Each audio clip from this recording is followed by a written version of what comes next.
মৃত ব্যক্তিরা কিভাবে বুঝতে পারে যে সে মারা গিয়েছে? একজন মৃত ব্যক্তি কিন্তু প্রথমে বুঝতে পারে না যে সে মারা গিয়েছে। মৃত ব্যক্তির মৃত্যুর পর সর্বপ্রথম যে আওয়াজটি শুনতে পায় তা হচ্ছে ইন্না লিল্লাহি ওয়া ইন্না ইলাইহি রাজিউন। শুরুতে মৃত ব্যক্তি বুঝতে পারে না যে সে মারা গিয়েছে। সে মনে করে যে সে হয়তো স্বপ্ন দেখছে। সে দেখে তার আত্মীয় স্বজন, পরিবারের লোকেরা তার কাছে। সে দেখে তাকে গোসল করানো হচ্ছে, তার জানাজা পড়ানো হচ্ছে, তাকে কবরে নামানো হচ্ছে। এরপর যখন তার দেহের ওপরে বাঁশের কঞ্চি আর মাটির স্তর পড়তে থাকে, তখন তার স্বপ্ন ভঙ্গ হয়। সে তখন উপলব্ধি করে যে সে সত্যিই মারা গেছে। তখন সে চিৎকার করতে চায়, কিন্তু তার চিৎকার কেউ শুনতে পায় না।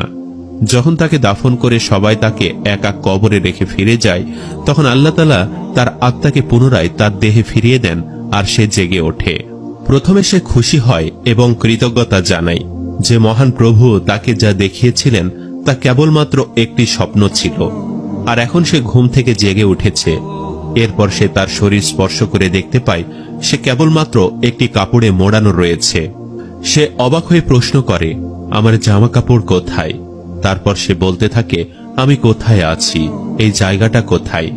সর্বত্র ময়লা কাদার দুর্গন্ধ বের হচ্ছে। আমি এখানে কি করছি?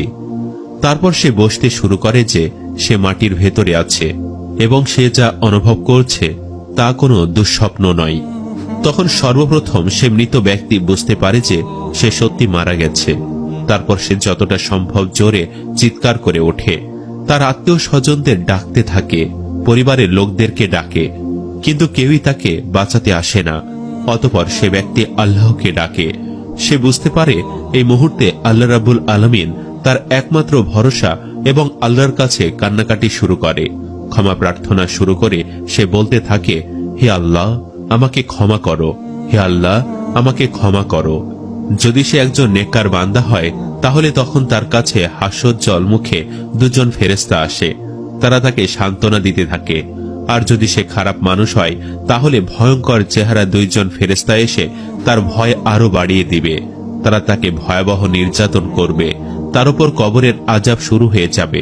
কবরের আযাব সম্পর্কে হাদিস থেকে জানা যায়, কাফের, মুনাফিক ও পাপিষ্ঠ ব্যক্তিদের যখন কবরে জিজ্ঞাসা করা হবে, ওই ব্যক্তির ব্যাপারে তুমি কি জানো? সে বলবে, আমি কিছুই জানি না। লোকজনের মুখ থেকে যা শুনেছি আমিও তাই বলতাম। তখন তাকে লোহার হাতুড়িতে পেটানো হবে। সে বিকট শব্দে চিৎকার করবে, যা মানুষ ও জিন ছাড়া অন্য সকল প্রাণী শুনতে পাবে। বুখারী শরীফ। প্রিয় দর্শক, আল্লাহ রাসূল সাল্লাল্লাহু আলাইহি ওয়াসাল্লাম ইরশাদ করেন, যদি আমি এই আশঙ্কা না করতাম যে তোমরা মৃত ব্যক্তিকে দাফন করায় ছেড়ে দিবে, তাহলে আমি আল্লাহ তাআলার কাছে দোয়া করতাম যাতে কবরের আযাব যা আমি শুনতে পাই ও দেখতে পাই তা যেন আল্লাহ তাআলা তোমাদেরকেও শুনিয়ে দেন। প্রত্যেকটি মানুষই যেন কবরের সেই আওয়াজ শুনতে পায়। সহিহ মুসলিম। আল্লাহ রাসূল সর্বদা দোয়া করতেন, হে আল্লাহ, আমি তোমার কাছে কবরের আযাব থেকে আশ্রয় চাই। প্রিয় দর্শক, একবার ভেবে দেখুন, আল্লাহ তাআলা যার অতীত ও ভবিষ্যতের সকল গুনাহ মাফ করে দিয়েছেন, তিনি যদি এইভাবে কবরের আযাব থেকে আশ্রয় চেয়ে থাকেন, তাহলে আমরা তো গুনাহের সাগরে হাবুডুবু খাচ্ছি। আল্লাহ তাআলার কাছে দোয়া করি, আল্লাহ তাআলা যেন আমাদের সকলের, মা, বাবা, স্ত্রী, সন্তান এবং আমাদের পরিবারের সমস্ত লোকদের গুনাহ মাফ করে দেন। সম্মানিত দর্শক, ভিডিওটি আপনাদের কাছে কেমন লেগেছে তা আমাদের কমেন্ট করে অবশ্যই জানাবেন। আর সবাই আমাদের সাথেই থাকবেন। আজ তাহলে এই পর্যন্তই। আপনারা ভালো থাকবেন, সুস্থ থাকবেন। আল্লাহ হাফেজ।